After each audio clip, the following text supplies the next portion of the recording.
जय भोले की।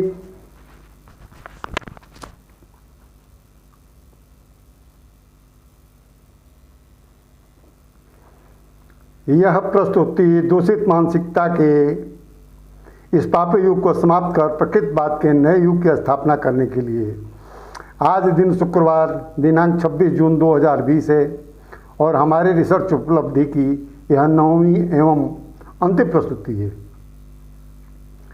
हमारी सभी प्रस्तुतियाँ प्राकृतिक मस्तिष्क क्रिया के दिव्य ज्योति या तीसरी आंख से देखकर उतारी गई हैं, इसलिए सभी अमर कथा है।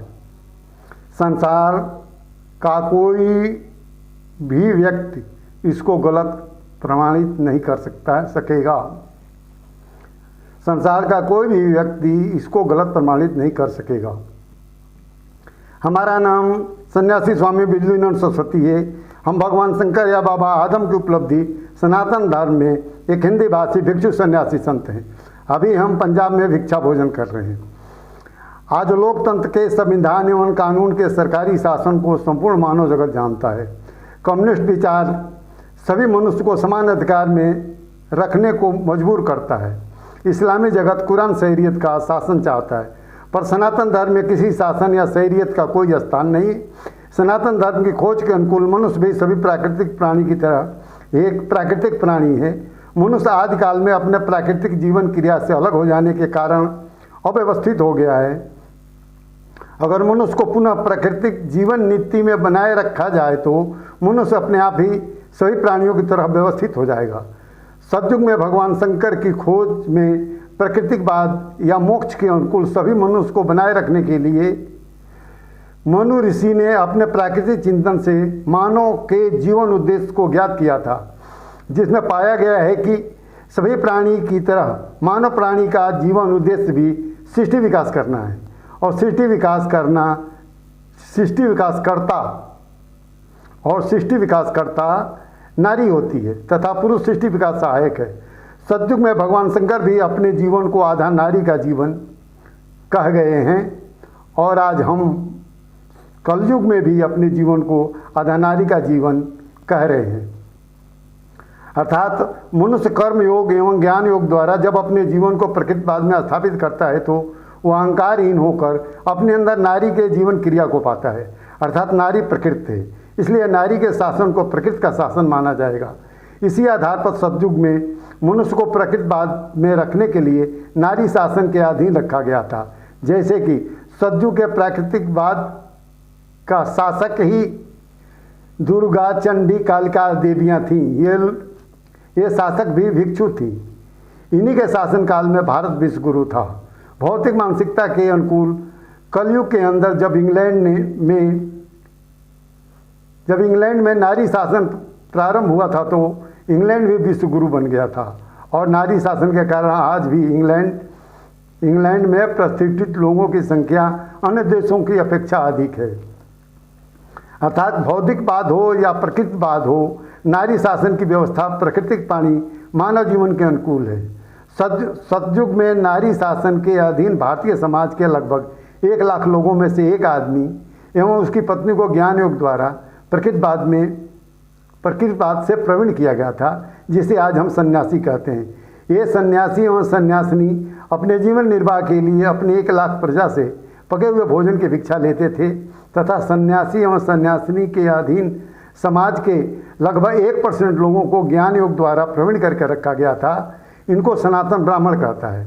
सन्यासी लोग आम जनता को प्रकृतिवाद के अनुकूल बनाए रखने के लिए ब्राह्मण लोगों को आदेश देकर अपने अपने क्षेत्र में भेज देते थे और ब्राह्मण समाज अपने परिवार के भोजन के लिए अपने क्षेत्र के लोगों से कच्चे अन्न की भिक्षा मांगते हुए अपने गुरु सन्यासी के आदेश को जन जन तक पहुंचा देते थे। कोई व्यक्ति प्रकृतिवाद से अलग नहीं हो, इसकी देखरेख के लिए लगभग 1-2% लोगों को ब्राह्मणों के अधीन रखा गया था, जिन्हें सनातन क्षत्रिय कहता है। ये लोग ब्राह्मण के बताए प्राकृतिक जीवन नीति से कोई अलग नहीं रहे, इसकी निगरानी रखते थे। क्षत्रिय का कर्म नकारात्मक था। क्षत्रिय लोग भी अपने परिवार के निर्वाह के लिए अपने क्षेत्र के लोगों से कच्चे अन्न का टैक्स लेते थे। इसके बाद अन्य सभी समाज वैश्य लोगों का था। यह व्यवस्था लगभग 7,500 बरस तक रही थी। महाभारत युद्ध के बाद यही व्यवस्था समाप्त होकर जमींदारी प्रथा में बदल गई थी। ध्यान दें, प्रकृतवाद में सनातनी पूर्वजों की मस्तिष्क क्रिया 10 वर्ष के बालक जैसे अत्यंत सरल साधारण भोली भाली थी। इनको सत्य का रास्ता दिखा देने पर ये लोग उस रास्ते का अचल पथिक बन जाते थे, इसलिए इनको प्रयोगशाला की जरूरत नहीं थी। महाभारत में क्षत्रियों का विनाश हो जाने के कारण क्षत्रियों के निर्गुण ज्ञान का सत्य शासन पूर्ण रूप से समाप्त हो जाने पर भारतीय समाज आवारा जैसे जीवन व्यतीत करने लगा था। उस समय इस सरल साधारण छल कपट रहित भारतीयों को कोई भी आदमी गुलाम बना सकता था। इसके साथ कोई व्यक्ति सरलता से छल कर सकता था। भारतीयों के इस पवित्र जीवन को प्रकृतिवाद के दुश्मन लोगों ने अवगुण माना और धूर्तता से सरल साधारण भारतीयों का शोषण कर अपने बैठकर खाने के लिए सनातन काल की मनुस्मृति व्यवस्था नष्ट करके सन्यासी का अधिकार समाप्त कर दिया और उसके स्थान पर एक नया विधान बनाकर जमींदारी प्रथा प्रारंभ कर दिया है। और इस व्यवस्था के अंदर नकारात्मक या अहंकारी मानसिकता के आचार्य संहिताहीन लोगों को जमींदार के रूप में स्थापित कर दिया था। इसका स्वरूप आज ही भारतीय समाज में स्पष्ट दिखाई देता है।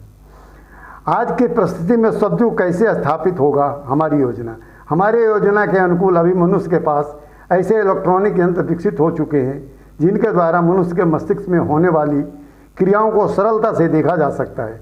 इसलिए संपूर्ण मानव जगत के मस्तिष्क वैज्ञानिकों के समक्ष लगभग 18-20 वर्ष के 2 लड़के एवं 2 लड़कियों को एक विशेष आचार संहिता में रखकर किसी गोल पिंड का दर्शन कराया जाएगा और 21 दिन तक सुबह दोपहर शाम लगभग आधे घंटे तक उनका हृदय में चित्त बनाने का प्रयोग कराया जाएगा। इस प्रयोग से उनके मस्तिष्क क्रिया के अंदर क्या परिवर्तन हो रहा है इसका इलेक्ट्रॉनिक यंत्रों से प्रतिदिन का रिकॉर्ड बनाकर रखा जाएगा। 21 दिन के बाद ब्रास बैंड के बड़े ड्रम की आवाज़ का प्रयोग कर आज शक्ति या शिव शक्ति मस्तिष्क की इलेक्ट्रिक तरंग कैसे क्रियान्वित होती है तथा इससे शरीर बैक्टीरियल पूर्व परमाणु कैसे बनता है इसका भी रिकॉर्ड बनाया जाएगा। इस प्रयोग प्रमाण को रिकॉर्ड करने में 2 महीने भी लग सकते हैं। प्राकृतिक मस्तिष्क क्रिया के स्थापित होने का यह प्रयोग प्रमाण केवल पश्चिम के भौतिक मस्तिष्क को संतुष्ट करने के लिए है। हम तो इस प्रयोग द्वारा पहले से ही प्रकृतिवाद में स्थापित हैं और संसार के सभी धर्मात्मा इसी प्रयोग द्वारा प्रकृतिवाद में स्थापित होकर अपने अपने चिंतन को अनुकूल अपने धर्मों का रचना किया है। और आज एकमात्र इसी प्रयोग द्वारा मनुष्य के जीवन को प्रकृतिवाद में स्थापित कर बैक्टीरियल पूर्व परमानंद बनाया जाएगा। इसके बाद दूसरा कोई विकल्प नहीं है। इस प्रमाण के सार्वजनिक होते ही हम अमेरिका के सहयोग से अमेरिका की एक 20-25 वर्ष की रेड इंडियन कुंवारी लड़की एवं रूस के सहयोग से रूस की एक 20-25 वर्ष की कुंवारी लड़की प्राप्त करेंगे तथा उनको हम कर्म योग एवं ज्ञान योग से प्रवीण करके उनके द्वारा सद्युग की स्थापना कराएंगे। आज विश्व की जनसंख्या लगभग 600 करोड़ है। हमारे द्वारा 1 वर्ष में 1 करोड़ की आबादी पर एक सन्यासी तैयार किया जाएगा और हमारे जैसे ही हमारे साथ काम करने वाली लड़कियां भी 1 करोड़ पर एक सन्यासी तैयार करेंगी और इनके मस्तिष्क क्रिया को इलेक्ट्रॉनिक यंत्रों से पहचान कर प्रमाणित कर दिया जाएगा। इनके द्वारा इसी सिद्धांत से 1000 आदमी पर एक प्रयोगशाला प्रवीण सन्यासी एवं सन्यासिनी को प्रयोगशाला के साथ स्थापित किया जाएगा।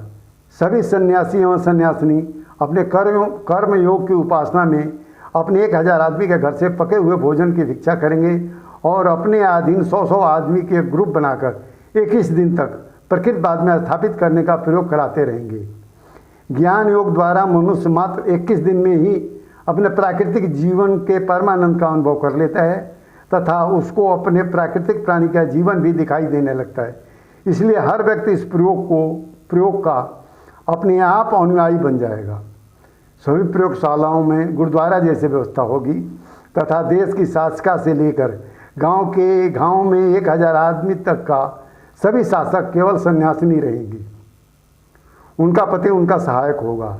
इनकी अपनी संपत्ति कुछ नहीं रहेगी। ये लोग अपने क्षेत्र के लोगों के सहयोग से भिक्षा द्वारा अपना जीवन निर्वाह करेंगे। जैसे आज का बौद्ध भिक्षुक एवं सनातन धर्म में दंडी स्वामी हैं। गांव के विकास के लिए गांव के लोग प्रस्ताव लाएंगे, उचित होने पर सन्यासी के हस्ताक्षर से वह प्रस्ताव लागू होगा। आज लोकतंत्र में सरकार चलाने के लिए जो पद पोस्ट हैं, लगभग 75% पद पोस्ट समाप्त कर दिए जाएंगे और 25% पद पोस्टों पर सन्यासी नियुक्त कर दी जाएगी।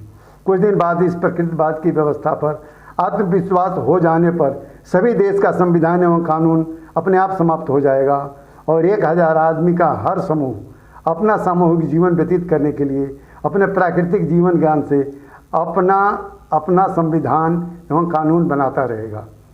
यहाँ पर ध्यान दें, अपने प्राकृतिक जीवन ज्ञान में स्थापित होते ही मनुष्य निराला हो जाता है। इसलिए अपनी आवश्यकता से अधिक धन संपत्ति को मनुष्य मिथ्या मानकर अपने आप ही त्याग करने लगेगा। अतः सनातन धर्म की इस व्यवस्था में बाल विवाह प्रतियोगिता पुनः प्रारंभ की जाएगी। जिस तरह भोजन के लिए मजबूर, घर के लिए मजबूर, तन ढकने के लिए मजबूर आदमी अक्सर अपराधी बन जाता है। अगर बचपन में इनकी आवश्यकताएं पूरी होती तो ये अपराधी नहीं बनते। इसी तरह आज दूषित भोजन से लड़के लड़कियों के अंदर कम आयु में ही पति पत्नी की इच्छा शक्ति जागृत हो जाती है और अपने इस आकांक्षा की पूर्ति में लड़कियां एवं लड़के मजबूर होकर सृष्टि विकास क्रिया के लिए उत्तेजित हो जाते हैं और अत्याचार करते रहते हैं। इससे लड़के लड़की की मस्तिष्क क्रिया में अत्याचारी विचार एवं अनर्गल उत्तेजना अपने आप स्थापित हो जाती है तथा कुछ दिन के बाद ये अत्याचारी विचार एवं उत्तेजना व्यक्ति में स्थायी होकर आजीवन साथ रहती है। इसी कारण पुरुष नारी को आजीवन संभोग की नज़रों से देखता है और अत्याचार भी करता है। पर बाल विवाह होने पर सृष्टि विकास की कामना आते ही पति पत्नी साथ रहेंगे तो इससे सृष्टि विकास की अत्याचारी मानसिकता का जन्म कभी नहीं होगा, बल्कि मनुष्य अपने आप उत्तेजन रहित हो जाएगा और सृष्टि विकास क्रिया सभी प्राणी की तरह एक प्राकृतिक कर्म बन जाएगा। यहाँ पर विशेष यह है कि बाल विवाह के अंदर पति पत्नी की आकांक्षाएं एक समान हो जाती हैं, जिससे इनके चेहरे भी एक समान होने लगते हैं। इससे इनके दो शरीर की एक आत्मा बन जाएगी और इनमें कभी विवाद पैदा नहीं हो सकता। अतः सभी प्राणियों में नारी का प्राकृतिक आचरण यह है कि नारी सर्वदा शक्तिशाली पुरुष से गर्भ धारण करना चाहती है। ऐसा ही मनुष्य प्राणी में भी है। इस दुर्गुण से समाज की रक्षा के लिए सनातन काल में एक रिवाज प्रचलित था कि जेठ या पति का बड़ा भाई जो घर में अपने छोटे भाई से शक्तिशाली है, अपने छोटी भाई की औरत को छुएगा तो वह पाप माना जाएगा। मनोवैज्ञानिक सिद्धांत है यह एक अत्यंत पवित्र रिवाज है। इस रिवाज को पुनः समाज में स्थापित किया जाएगा। अतः पति पत्नी संतान कब और कितना पैदा करें, वर्तमान परिस्थिति को देखकर इस पर प्रतिबंध लगाया जा सकता है। इस प्रकृतिवाद की स्थापना में पति के मृत्यु के बाद मात्र 1 महीने या 1 रजस्वला के अंतर की विवाह प्रथा रहेगी, जैसे कि आज मुसलमान में है।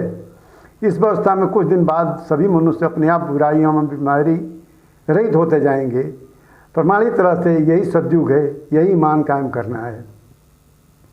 यह रिसर्च उपलब्धि संपूर्ण मानव जगत की अमानत है। इसीलिए इस प्रोग्राम को भारतीय समाज के जन जन तक पहुंचा दें। अंत में फिर हम कहेंगे कि आओ पूरब वापस लौट चलो। जय भोले की